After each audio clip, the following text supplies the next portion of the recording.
If you clicked on this video hoping to see some Chevrolets that never made it past the design studio, you're exactly where you need to be. Let's get into it. We're starting things off with the 1963 Chevrolet Testudo, a one-off show car built by the Italian coach builder Bertone and unveiled for the first time at the Geneva Motor Show. Under that sleek body sat a shortened, reinforced Corvair chassis, engine and all, running the familiar 2.4-liter flat six, good for roughly 81 horsepower.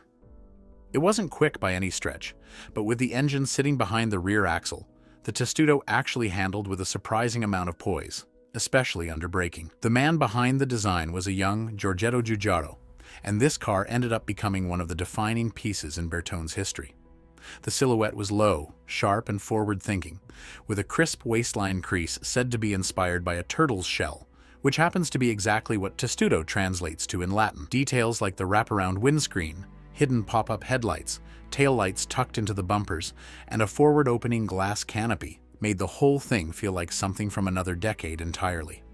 Step inside, and the theme continued, with an inverted L-shaped instrument cluster, a rectangular steering wheel, and seats reclined low enough to match the car's shallow roofline.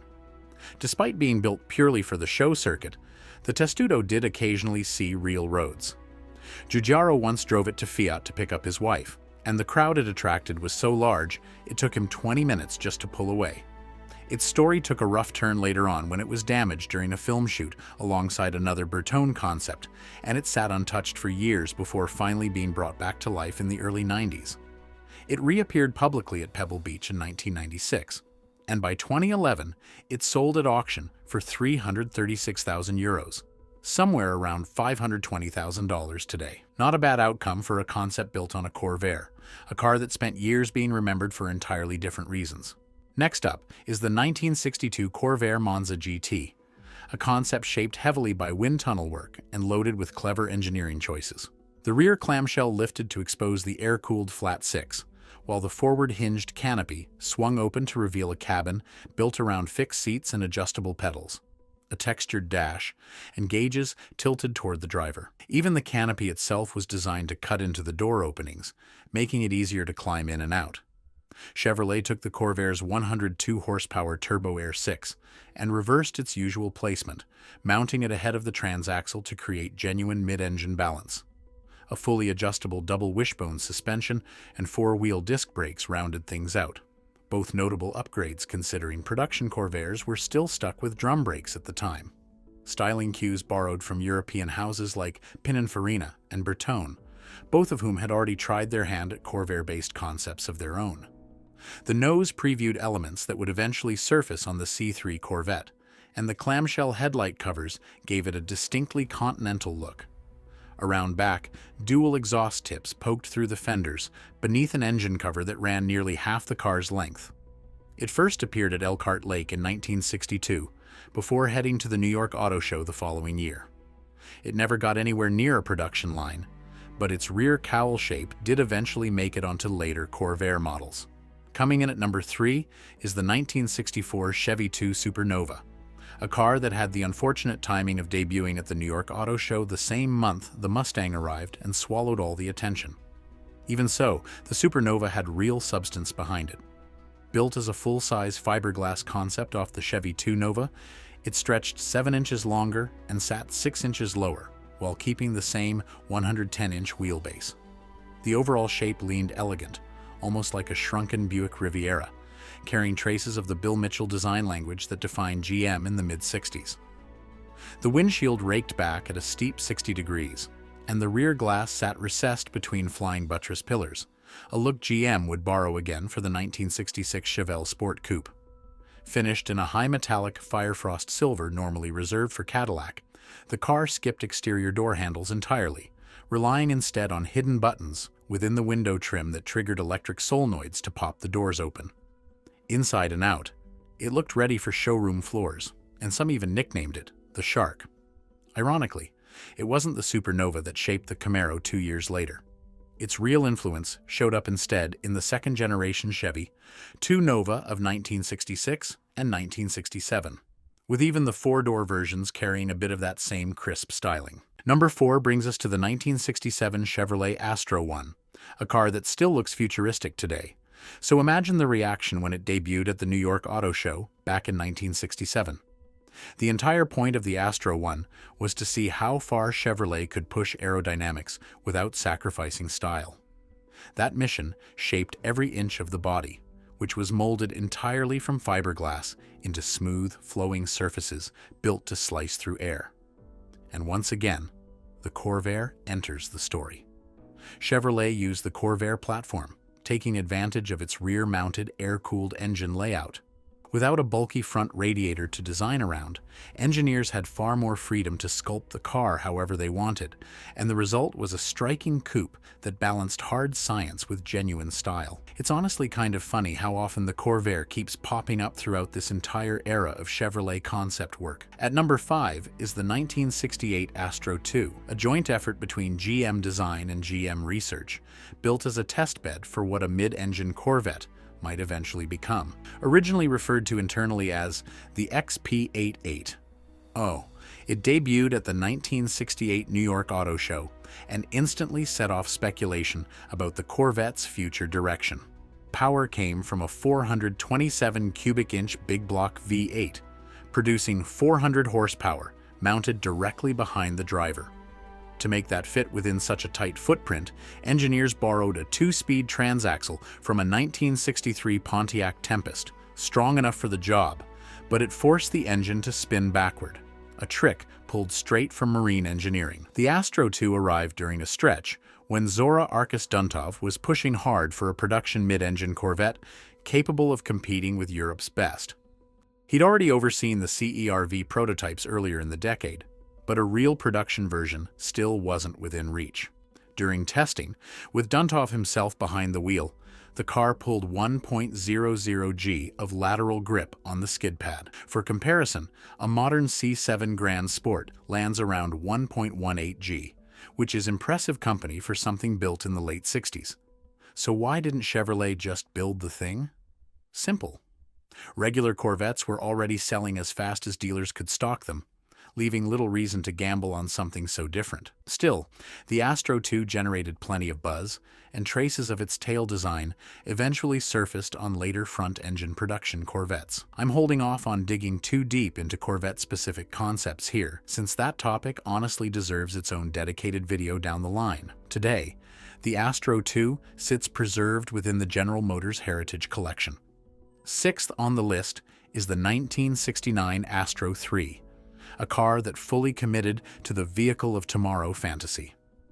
This experimental two-seater looked more like a private jet than anything meant for public roads. It rode on a tricycle wheel arrangement, sat impossibly low to the ground, and used a power-operated canopy that tilted forward and upward like a cockpit hatch to let occupants climb inside. The interior leaned entirely into aviation styling, and rearward visibility wasn't handled by mirrors at all, but by a closed-circuit television setup instead.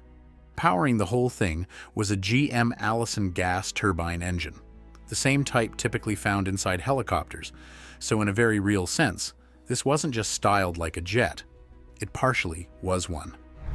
Designers Paul Lonberger and Bob Larson refined the shape to match what GM design chief Bill Mitchell envisioned, something closer to a supersonic transport than a car. Lonberger later explained in a 2011 interview that the earliest version of the design was far more abstract, something he described as a loose cluster of elliptical shapes, before nearly a year of refinement transformed it into the aircraft-inspired machine Mitchell had originally imagined. Number 7 takes us to the 1983 Chevrolet Ramarro, a project that pushed Bertone well outside its typical comfort zone. The Italian design house reimagined the fourth-generation Corvette as something far more exotic than Chevrolet had ever offered. This wasn't Bertone's first collaboration with the brand, but it marked the first time they'd applied their design language directly to a Corvette. The Ramarro gave the car a distinctly European stance by shortening the overhangs and dropping the front end lower, a change that required relocating the radiator to the rear of the car, while leaving the V8 exactly where it was. Instead of conventional doors, the Ramarro's panels slid forward to reveal an entirely reworked interior. The name itself, meaning green lizard in Italian, carried straight through into the cabin design. No actual lizards were involved, of course, but Bertone used green leather upholstery meant to evoke reptilian skin. The individual bucket seats were swapped for a single wide bench, and every control was consolidated into a tall center console, a layout choice that wouldn't become mainstream for decades.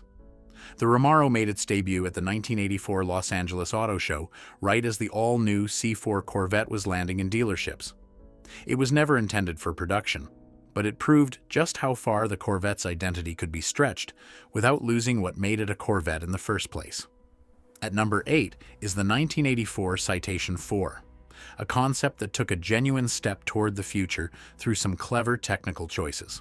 Chevrolet ditched the old carburetor, air filter, and intake manifold setup entirely in favor of electronic fuel injection, which allowed the whole car to sit about 5 inches lower than before. Tucked under the hood was a 2.8-liter V6 mounted sideways to keep the packaging tight.